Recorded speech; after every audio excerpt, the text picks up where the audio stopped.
내가 죽고 싶었을 때 아버지가 내게 해준 말 한마디.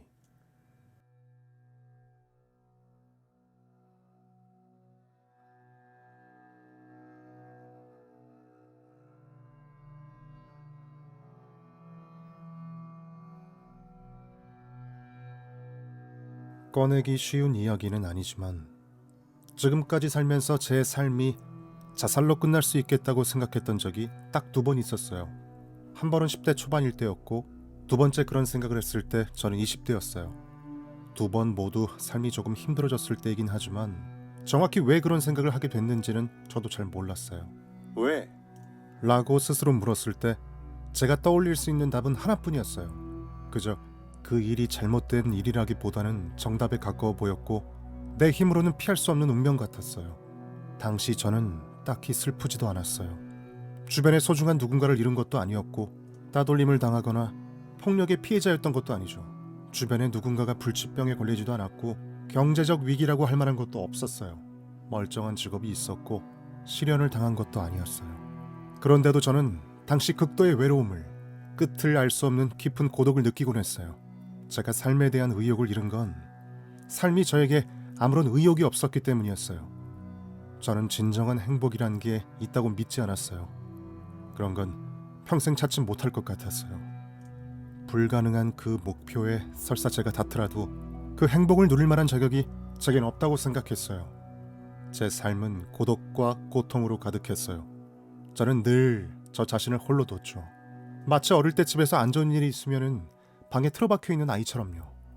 칠흑 같은 어둠이 저의 낮과 밤을 지배했고 그런 상태는 마치 추운 겨울처럼 몇 달 동안 지속됐어요. 어느 추운 2월의 아침, 저는 유서를 쓰기 시작했어요. 어떤 내용을 쓸지 이미 훤히 다 알고 있었어요. 우선 제게 주어진 아름다운 삶에 대해 제가 얼마나 감사한지에 관했었어요. 사랑하는 가족, 내가 해냈던 많은 일과 경험에 관해 썼죠. 제게 기쁨을 줬던 추억들에 관해서도 썼어요. 제가 예의 바르고 타인에게 공감할 줄 아는 그런 사랑스러운 남자로 자랄 수 있도록 제게 주어졌던 믿을 수 없는 삶의 경험을 써나갔죠. 하지만 유서의 마지막은 이렇게 썼던 거로 기억해요. 저는 당신이 제가 매우 행복하다는 것을 알아주셨으면 해요. 하지만 동시에 저는 너무나 지독하게 외롭다는 것도요. 제가 자라면서 겪은 역경과 그로 인한 고통을 떠올렸어요. 저는 14살 때부터 정신과 약물을 처방받았어요. 하지만 대학에 가면서부터 약을 끊었죠. 가족 중에 정신건강 문제가 있는 이가 있다는 걸 알았지만 저는 제 문제들이 진짜 질병이 아니라 그저 생각의 탓 아닐까 의심했어요. 어린 시절부터 억제됐던 불안들로 인해 제 자존감은 떨어졌고 미래에 대한 희망도 포기하게 됐죠. 저는 결국 병원에 입원했어요. 그리고 살아남았죠. 이후 수년간 저 자신을 쉼없이 채찍질했어요. 다시 약물을 먹었고 심리치료를 통해 제 머릿속의 악마들과 마주했죠. 우정, 약물, 그리고 기도와 함께하는 동안 저는 어느덧 30대 중반이 됐습니다. 그리고 저를 위해 기다려줬던 완전히 새로운 삶의 챕터를 발견했죠. 저는 그동안 지나간 시간들, 힘들었던 기억들을 돌아보지 않았어요. 그리고 다행히도 수년간 그와 비슷한 감정들을 느끼지 않았죠. 하지만 저는 그때 그 자리에 뭔가 고장난 것처럼 그리고 속이 텅 빈 것처럼 앉아있던 그 기분이 어땠는지를 너무나 잘 알아요. 다른 사람들이 나를 재단하고 저를 이해하지 못했던 때를요. 저는 그때 어떤 말들이 제게 도움이 됐고 어떤 건 별로 도움이 안 됐는지 배웠습니다. 제가 볼 수 없는 것들에 관한 이야기로 저를 설득하려는 건 도움이 안 됐어요. 그건 오직 제가 정상과 더 멀리 떨어져 있다는 것처럼 느끼게 할 뿐이었어요.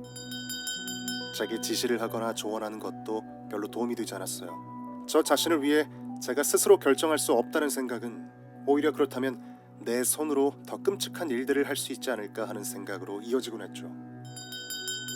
저를 위해 울어주는 것도 도움이 되지 않았어요. 저더러 이기적이라고 비난하는 것도 마찬가지로 도움이 안 됐죠.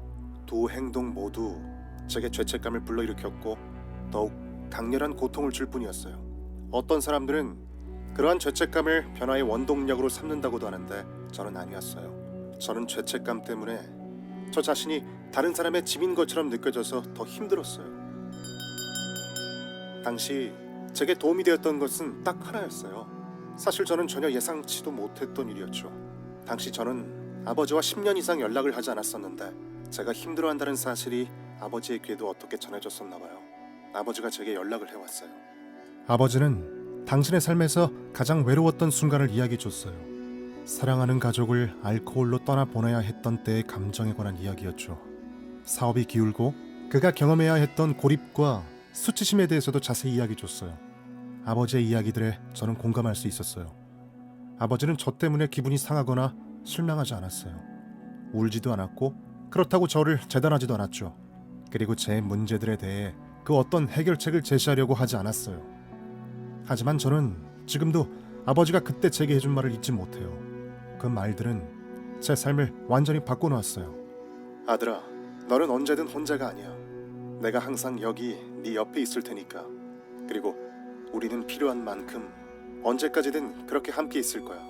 우리한테 지금 중요한 건 지금 이 순간 바로 여기뿐이란다.